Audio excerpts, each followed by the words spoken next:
नवरात्रि में जौ क्यों बोए जाते हैं और इसका क्या महत्व है? नवरात्रि के दौरान माँ दुर्गा के 9 रूपों की पूजा अर्चना, व्रत, कलश स्थापना और अखंड जोत जलाने जैसी परंपराएं निभाई जाती हैं। इन्हीं परंपराओं में एक महत्वपूर्ण परंपरा है नवरात्रि के दौरान जौ बोने की परंपरा, जिसे नवरात्रि का अभिन्न अंग माना जाता है। नवरात्रि का पर्व हिंदू धर्म में बहुत ही पवित्र और महत्वपूर्ण माना जाता है।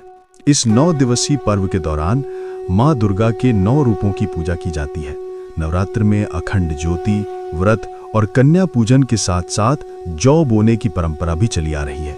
परंतु क्या आपने कभी सोचा है कि नवरात्रि में जौ क्यों बोए जाते हैं?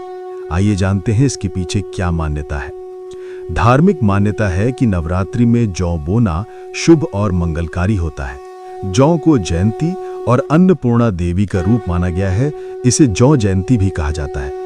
ऐसी मान्यता है कि जौ के बिना नवरात्रि अधूरी मानी जाती है, क्योंकि जौ का अंकुरण घर में सुख, समृद्धि और खुशहाली का प्रतीक है। पौराणिक मान्यताओं के अनुसार जौ दुनिया का पहला अनाज माना जाता है। इसे भगवान ब्रह्मा का रूप भी कहा गया है। कहते हैं कि जैसे ब्रह्मा ने सृष्टि की रचना की, वैसे ही बाकी अनाजों की उत्पत्ति जौ से हुई। इसी कारण नवरात्रि में जौ को विशेष स्थान दिया गया है।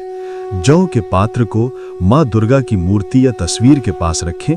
9 दिनों तक रोज थोड़ा थोड़ा पानी दें, जिससे जौ अंकुरित होकर बढ़ सके।